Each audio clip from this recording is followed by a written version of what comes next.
Tata tata দিদা, tata দিদা, tata দাও।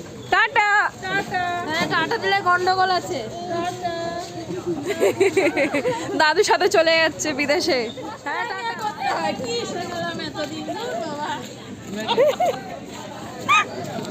কাকা জুতো খুলে বেরিয়ে এখন জিলাপির দোকানে এসছি। এখন সবার খাওয়ার ইচ্ছে হয়েছে জিলাপি গরম গরম। হ্যাঁ এভরিওয়ান, আবারও চলে আসলাম তোমাদের কাছে নতুন একটা ব্লগ নিয়ে। আশা করি তোমরা সবাই খুব ভালো আছো, আর আমি কিন্তু খুবই ভালো আছি। তো অনেক দিন হয়ে গেল ভিডিও আমি দিতে পারছি না তোমাদেরকে, তো এত ব্যস্ততার মধ্যে আমি আর পারছি না তোমাদের সাথে কোনো ব্লগ শেয়ার কর। ব্লগটা স্কিপ না করে পুরোটা দেখতে থাকো, আশা করি ভালো লাগবে। তো চলো। বাড়িতে আসলে এত ল্যাদ খাই না, আর কি বলবো, মানে সকাল 11টার সময় ঘুম থেকে উঠে এখন রেডি ফেডি হয়ে, মানে দুপুর 12টায় বাজতে যায়, তখন রেডি হচ্ছি হয়ে এখন ঝটপট করে রেডি ফেডি হয়ে নিয়ে এখন আমি যাবো উপরে, আর উপরে গিয়ে এখন আমি কিছু খাওয়া দাওয়া করবো। তো দেখো এই শীতের সময় কিন্তু সানস্ক্রিন লাগাতেই হবে, না লাগালে এই শীতের সময় একটু গিয়ে রোদ্রে বসবো, ব্যাস তারপরে তো ট্যান পড়েই যাবে। তো সেই জন্য আগে আমাকে সান প্রোটেক্টটা তো নিতে হবে, তো ওই জন্য আমি সানস্ক্রিনটা মেখে নিলাম, কারণ আমি রেডি ফেডি হয়ে একটু পরে গিয়ে বসবো ছাদে গিয়ে, ওই জন্য সানস্ক্রিনটা মেখে নিয়েছি। আর তো এখন আমি যাবো উপরে, উপরে গিয়ে একটু ঠাকুরকে প্রণাম করব। আর এই দেখো এই রাধা মাধবটা কী সুন্দর দেখতে না, তো এটা বোনের বাড়ি থেকে নিয়ে এসেছিলো, ওদের দোকান থেকে রাধা মাধবটা কী সুন্দর দেখতে। আর আমি এখানে চলে এসেছি গপুদের একটু দেখতে, আর গপুকে দেখতে বলতে একটু প্রণাম করতে এসেছি ভগবানকে স্নান টান করে। তো এখন প্রণাম টনাম হয়ে গেছে, হয়ে খাওয়া দাওয়া করলাম, তো সেটা আমি দেখালাম না। আর এখানে 1 বোতল জল নিয়ে যাচ্ছি ছাদেতে গিয়ে একটু অনেকক্ষণ বসবো। আর চলে এসেছি আমি ছাদেতে, মা ছিল আর আমিও ছিলাম। তো এত সুন্দর রোদ্দুর লাগছে না, কি বলবো, খুব সুন্দর। আর একটু যদি গায়ে লেগেছে তো ব্যাস ট্যান পড়ে যাবে, ওই জন্য একটু চাদরটা দিয়ে মুখটা ঢেকে রেখেছি, মানে গায়েতে গরম গরমটা লাগছে, খুব ভালোই লাগছে। জানেন তো বাড়িতে আসলে এমন কুড়েমি করি না, সকালের খাবার খাই দুপুরে, আর দুপুরে খাবার খাই বিকালে, আর বিকালের খাবার রাতে, এইরকম একটা ব্যাপার। তো দুপুরে তো সবার খাওয়া দাওয়া হয়ে গেছে, আর সবার লাস্টে আমি নড়ে চড়ে এসেছিলাম খেতে। বাবার ছুটি শেষ, তো এবারে বাবার অফিস যাওয়ার পালা।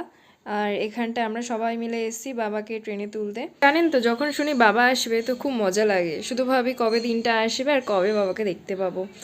আর এখানটায় যখন যাওয়ার সময় হয়ে যায় বাবার, তো তখন খুব মনটা খারাপ লাগে, আবার কতদিন পর বাবার সাথে দেখা হবে। তো আমরা সপরিবারে বাবাকে ট্রেনে তুলতে এসেছি, আর এখানটায় দেখুন কি কি হয়। গন্ডগোল আছে, দাদুর সাথে চলে যাচ্ছে বিদেশে। হ্যাঁ টাটা, মাথা উঁচু কর, মাথার উপর হাত রেখে টাটা করতে। হ্যাঁ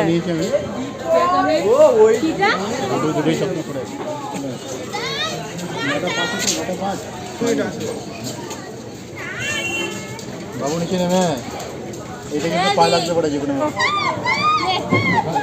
খুলে। আরে ষষ্ঠাঙ্গে করতে হয়, কি শুনলাম এতদিন বাবা। কাকা জুতো খুলে প্রণাম, সে কাকার থেকে ঘন্টাটা বাজালে না, ঘন্টাটা বাচ্চা, ঘন্টা কোথায় পড়ে।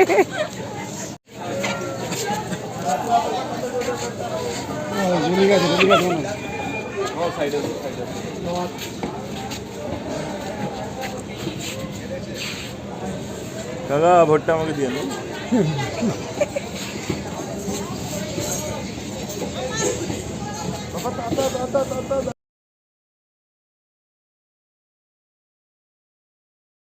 আর জানেন তো যারা বাবা মা ছাড়া অনেক দূরে থাকে, তো তারাই বোঝে যে বাবা মা ছেড়ে থাকার কষ্টটা কতটা।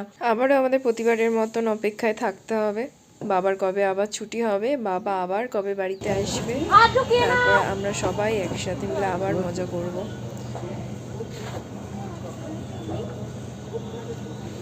ছুটি গিয়ে বাবাকে ধরে নিয়ে চলে যেত। এবার আমরা যাচ্ছি বাড়ির দিকে, কারণ বাবা বেরিয়ে গেল এক্ষুনি। আমরা স্টেশন থেকে বেরিয়ে এখন জিলাপির দোকানে এসেছি, এখন সবার খাওয়ার ইচ্ছে হয়েছে জিলাপি গরম গরম। তো আজ ভিডিওটা এখানেই শেষ করলাম, দেখা হচ্ছে অন্য কোনো ভ্লগে। তো সবাই পাশে থেকো, চ্যানেলটাকে সাবস্ক্রাইব করে রেখো, দেখা হচ্ছে নেক্সট ভ্লগে। এখনকার মতন বাই বাই।